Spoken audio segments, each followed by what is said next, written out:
Hello friend, मैं सानी नदी में एक बार फिर से आप सभी का विजन प्लस कोचिंग इंस्टीट्यूट में बहुत बहुत स्वागत करता हूं। फ्रेंड, इससे पहले की क्लास में मैंने आपको माइक्रोस्पोरोजेनेसिस के बारे में बताया था। आज हम बात करने वाले हैं मेगा स्पोरोजेनेसिस की। किसकी बात करने वाले हैं? मेगा स्पोरोजेनेसिस, जिसे दीर्घ बीजाणु जनन कहते हैं। ठीक, आइए हम देखते हैं कि मेगा स्पोरोजेनेसिस के माध्यम से हमें क्या प्राप्त होता है और जो है ये मेगा स्पोरोजेनेसिस प्रोसेस कैसे जो है ये क्रिया जो है कंप्लीट होती है, इसकी डेफिनेशन क्या है उसके बारे में हम जानते हैं। अगर आप मेरे चैनल में नए हो तो सबसे पहले मेरे चैनल को आप सब्सक्राइब कर लीजिए और बेल आइकन को प्रेस कर दीजिए, ताकि जब भी कोई वीडियो मैं अपलोड करूं तो उसकी नोटिफिकेशन आप तक पहुंच जाए। आइए हम पढ़ते हैं मेगा स्पोरोजेनेसिस या दीर्घ बीजाणु जनन। सबसे पहले इसकी डेफिनेशन देखिए, यहाँ पे क्या लिखा है कि दीर्घ बीजाणु मात्र कोशिका से यानी मेगा स्पोर मदर सेल से, इससे मेगा स्पोर मदर सेल से क्या प्राप्त करना है? दीर्घ बीजाणु या इसी को महाबीजाणु बनने की क्रिया को मेगा स्पोरोजेनेसिस कहते हैं। यानी सिंपली आप कह सकते हो कि मेगा स्पोर मदर सेल से यानी दीर्घ बीजाणु मात्र कोशिका से दीर्घ बीजाणु के बनने की प्रक्रिया को क्या कहते हैं? मेगा स्पोरोजेनेसिस या दीर्घ बीजाणु जनन कहते हैं। अब इस मेगा स्पोर मदर सेल से कैसे मेगा स्पोर प्राप्त होते हैं, उसी प्रोसेस को हम समझेंगे। यहाँ पर कुछ इंपॉर्टेंट पॉइंट्स लिखे हमने मेगा स्पोरोजेनेसिस की, जैसे जिस प्रकार जो है हमें मेगा स्पोर मदर सेल से हमें मेगा स्पोर या फिर हमें दीर्घ बीजाणु या फिर महाबीजाणु प्राप्त होते हैं। ठीक है, तो डेफिनेशन देखिए क्या लिखा है। ये जो आपने यहाँ पर देखा अर्धसूत्री विभाजन, अभी ये चीज क्लियर हो जाएगी, क्योंकि जो है ये जो मेगा स्पोर मदर सेल है, इस मेगा स्पोर मदर सेल में मियोसिस डिवीजन होता है। उस मियोसिस डिवीजन के बाद ही हमें क्या प्राप्त होते हैं? दीर्घ बीजाणु या फिर मेगा स्पोर्स या महाबीजाणु प्राप्त होते हैं। ठीक है, तो आप ये भी डेफिनेशन में जोड़ सकते हो कि दीर्घ बीजाणु मात्र कोशिका यानी मेगा स्पोर मदर सेल से अर्धसूत्री विभाजन के बाद दीर्घ बीजाणु या महाबीजाणु बनने की क्रिया को मेगा स्पोरोजेनेसिस कहते हैं। ठीक है, अब ये अर्धसूत्री विभाजन कब होता है और ये मेगा स्पोर कहाँ से प्राप्त होते हैं, कहाँ से आते हैं, इन सारे पॉइंट्स को हम नीचे पढ़ने वाले हैं ना। मगर ये जान लीजिएगा कि डेफिनेशन यही होगी आपकी कि दीर्घ बीजाणु मात्र कोशिका से मेगा स्पोर मदर सेल से मेगा स्पोर्स के बनने की प्रक्रिया को क्या कहते हैं? मेगा स्पोरोजेनेसिस या फिर दीर्घ बीजाणु जनन कहते हैं। ठीक है, आगे देखिए क्या लिखा है मैंने इस पॉइंट में कि मेगा स्पोरोजेनेसिस के समय यानी जब मेगा स्पोरोजेनेसिस क्रिया शुरू होती है उसी दौरान, यानी जब वो उसके अंदर मेगा स्पोरोजेनेसिस होना आरंभ होता है उसी के दौरान जो है बीजांडकाय ये जब आपको स्ट्रक्चर ऑफ ओव्यूल यानी अंडाशय की संरचना के बारे में बताऊंगा तो ये सारी चीजें आपकी क्लियर हो जाएगी। न्यूक्लियस क्या है, निभाग क्या है, चेलेजा क्या है, ये सारी चीजें क्लियर हो जाएगी। मगर ये इस बात यहाँ पर देखिए आप क्या लिखा है कि मेगा स्पोरोजेनेसिस के दौरान किस समय बीजांडकाय या न्यूक्लियस की हाइपोडर्मल सेल यानी जो न्यूक्लियस की जो है हाइपोडर्मल यानी जो आपका बीजांडकाय है उसकी नीचे की जो क्या है सेल है हाइपोडर्मल सेल, यानी एपी का मतलब ऊपर होता है, हाइपो का मतलब नीचे होगा। तो जो आपका जो बीजांडकाय है, बीजांडकाय की नीचे की कोशिका, बीजांडकाय की नीचे की कोशिका जो है वो क्या हो जाती है? आकार में बड़ी हो जाती है। यहाँ पे लिखा है क्या हो जाती है?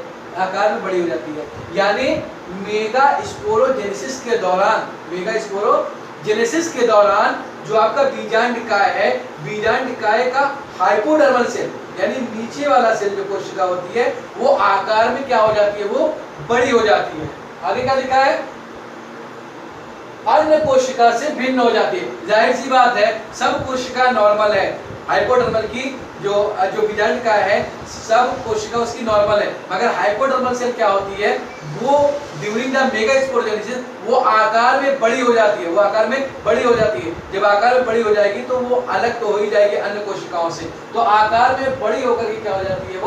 वो अन्य कोशिकाओं से भिन्न हो जाती है। अब जब न्यूक्लियस जो आपका न्यूक्लियस है जो बीजांडकाय है उसकी कोशिका जब हाइपोडर्मल की कोशिका वो आकार में बड़ी होकर के अन्य से भिन्न हो जाती है तब उसको कहते हैं प्राइमरी आर्की स्पोरियल सेल। क्या कहेंगे? Primary archesporial cell. अगर आपसे कोई पूछे कि what is primary archesporial cell, तो आप सिंपली डेफिनेशन दे सकते हो प्राइमरी आर्की स्पोरियल सेल की कि ड्यूरिंग द मेगा स्पोरोजेनेसिस जो बीजांडकाय का हाइपोडर्मल सेल होता है वो आकार में बड़ा हो जाता है और आकार में बड़ा होने के बाद वो उन्हीं के अन्य कोशिकाओं से भिन्न हो जाता है।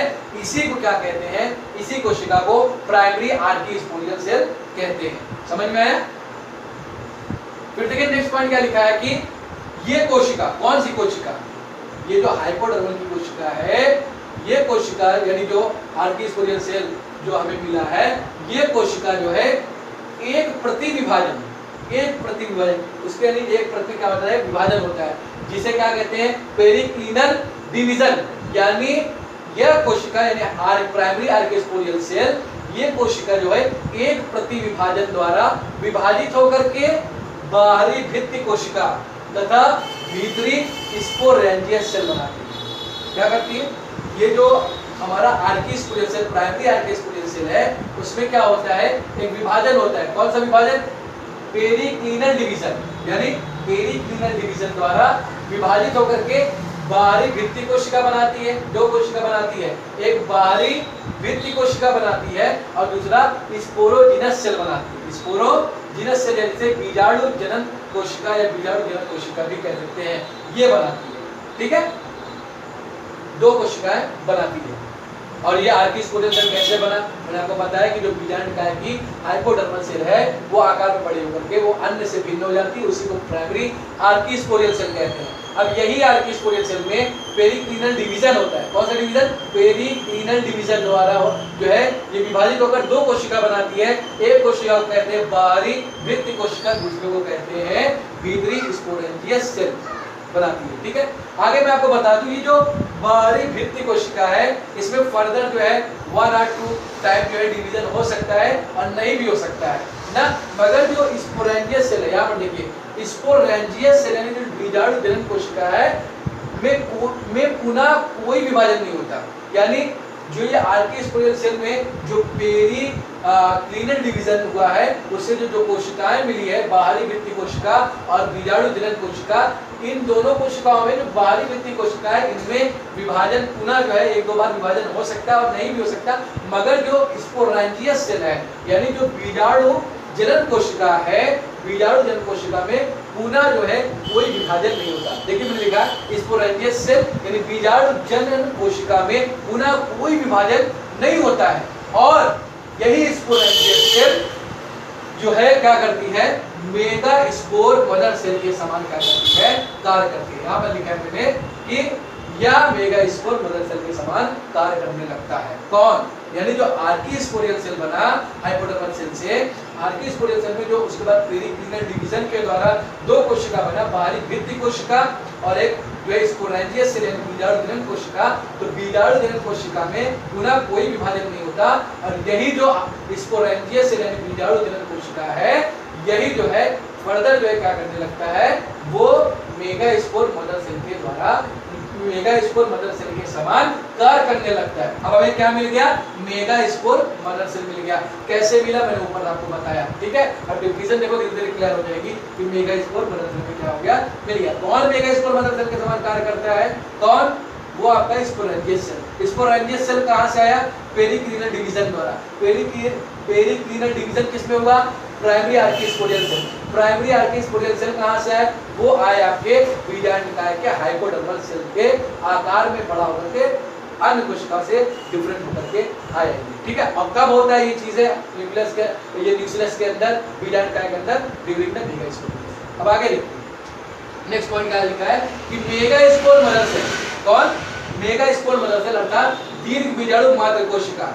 मेगा स्पोर मदर सेल ये कैसे होते हैं? ये डिप्लॉइड होते हैं, द्विगुणित होते हैं। यहाँ लिखा मैंने 2x। ठीक है, तो ये जो मेगा स्पोर मदर सेल है यानी दीर्घ बीजाणु मात्र कोशिका है जो द्विगुणित है, इसमें क्या होता है? यहाँ पर लिखा है मियोसिस। क्या होता है? मियोसिस। तो इसी मेगा स्पोर मदर सेल में यानी जो 2x है इसी के अंदर हो जाता है मियोसिस यानी अर्धसूत्री विभाजन। और जब इसके अंदर मियोसिस हो जाता है तो मियोसिस विभाजन के द्वारा 4 अगुणित मेगा स्पोर्स बनते हैं। क्या बनते हैं? 4 अगुणित यानी x, ये द्विगुणित था, ये एक गुणित हो जाता है, आर गुणित हो जाता है, यानी ये 2x था। मगर जब अर्धसूत्री विभाजन होता है, आपको मैंने बताया था कि जब भी अर्धसूत्री विभाजन होता है तो एक अर्धसूत्री विभाजन का कैरेक्टर यही होता है कि अर्धसूत्री विभाजन के पश्चात जो भी आपका जो क्रोमोसोम की जो संख्या है, जो एक्चुअल संख्या उसके हाफ हो जाती है, आधी हो जाती है। तो जो आपका मेगा स्पोर मदर सेल है जिसमें क्रोमोसोम यानी जो कैसे है 2x है ना, यानी जो है डिप्लॉइड है, तो जब मियोसिस हुआ तो उसके हाफ हो जाएंगे तो हैप्लॉइड हो जाएंगे। तो इसके अंदर मेगा स्पोर मदर सेल के अंदर मियोसिस विभाजन होता है और इसी मियोसिस विभाजन के द्वारा 4 आगुणिक यानी एक्स मेगा स्पोर से बनती है। समझ में आ गया? यही लिखा था मैंने ना, दीर्घ बीजाणु मात्र कोशिका से अर्धसूत्री विभाजन के बाद दीर्घ बीजाणु या महाबीजाणु बनने की क्रिया को मेगा स्पोर जेनेसिस कहते हैं। अब ये आपको बता दिया कि मेगा स्पोर्स कहाँ से है। अब यहाँ पर देखो मियोसिस हो गया। अब मियोसिस के बाद 4 आगुणिक यानी एक्स मेगा स्पोर जो है वो आपके बन गए हैं। आगे देखिए क्या लिखा है, मेगा स्पोर्स यानी जो मेगा स्पोर मदर सेल से जो मियोसिस के द्वारा मेगा स्पोर्स बने हैं उसके बारे में बता रहा है कि मेगा स्पोर्स यानी दीर्घ बीजाणु प्रायः एक लंबवत चतुष्क यानी लीनियर टेट्राड में विन्यासित रहते हैं। यानी एक लीनियर यानी एक लंबवत में, एक लंबे में जो है चारों क्या होते हैं, एक जो है विन्यास बना के व्यवस्थित रहते हैं ना, ये चतुष्क बनाते हैं। कैसा? लीनियर। कभी कभी जो आपका जो टेट्राड है जो लीनियर शेप में है, कभी कभी वो टी शेप या जो है कभी कभी जो है आपका टी आकार में भी व्यवस्थित हो सकती है या हो जाती है। ठीक है, मगर याद रखिएगा सामान्यतः जो मेगा स्पोर मदर सेल के अंदर जो मियोसिस हुआ है, जिस मियोसिस के द्वारा 4 हैप्लॉइड मेगा स्पोर बने हैं, वो सामान्यतः लंबवत चतुष्क में क्या होते हैं, लीनियर टेट्राड में व्यवस्थित होते हैं। सामान्यतः इस बात को ध्यान रखिएगा। मगर कभी कभी जो ये विन्यास है वो कभी कभी टी आकार में भी हो सकता है। ठीक है, अब नोट, बहुत इंपॉर्टेंट नोट है यहाँ पर देखेंगे कि आपने जो देखा था माइक्रोस्पोरोजेनेसिस में, वहां पर माइक्रोस्पोर मदर सेल में जब मियोसिस सेल डिवीजन हुआ था तो उससे 4 बने थे क्या, माइक्रोस्पोर, और वो चारों के चारों क्या थे, एक्टिव थे, यानी जो वो क्या थे, क्रियाशील थे। मगर यहाँ पर थोड़ा सा इंटरेस्टिंग पॉइंट है, इस नोट में आपको मिलेगा। देखिए यहाँ पे क्या लिखा है कि इन 4 मेगा स्पोर्स में एक सबसे नीचे कहाँ पर स्थित होगा, निभाग की ओर, निभाग की ओर जो स्थित होता है वो क्रियाशील होता है। वो क्या होता है, वो क्रियाशील होता है। यानी जो लीनियर शेप या टी शेप में जो आपका मेगा स्पोर्स व्यवस्थित है, जो आपका जो विन्यासित है, उनमें से जो मेगा स्पोर निभाग की ओर, यानी निभाग भी ओव्यूल यानी जो अंडाशय की संरचना होगा उसमें आपको दिखाऊंगा, मैं बताऊंगा, तो निभाग की ओर जो स्थित होता है जो मेगा स्पोर, निभाग की ओर नीचे की ओर स्थित होता है मेगा स्पोर, सिर्फ वही क्या होता है, क्रियाशील होता है, वही एक्टिव होता है, वही क्रियाशील होता है। और 3 है, जो 4 थे, एक जो निभाग की ओर स्थित है, जो सबसे नीचे की ओर स्थित है, वही क्या है, क्रियाशील होता है। और 3 जो होते हैं वो शीघ्र ही जल्द ही क्या हो जाते हैं, नष्ट हो जाते हैं। क्या हो जाते हैं, नष्ट हो जाते हैं। मेगा स्पोर मदर सेल से मियोसिस के द्वारा बने कितने, 4 बने, कितने, 4। मगर उन 4 में केवल सामान्यतः जो निभाग की ओर स्थित है और जो है सबसे नीचे की ओर स्थित है, वही वाला मेगा स्पोर क्या होता है, क्रियाशील होता है। बाकी जो 3 है वो जल्द ही, शीघ्र ही क्या हो जाते हैं, वो नष्ट हो जाते हैं, समाप्त हो जाते हैं। इस प्रकार केवल एक ही मेगा स्पोर क्या होता है, वो शेष बचता है। ठीक, नोट नंबर 2 यहाँ पर देखेंगे, लिखा क्या है कि कभी कभी निभाग यानी कैलेजा की ओर स्थित जो मेगा स्पोर है उसके स्थान पर कोई अन्य भी क्रियाशील हो जाता है ना।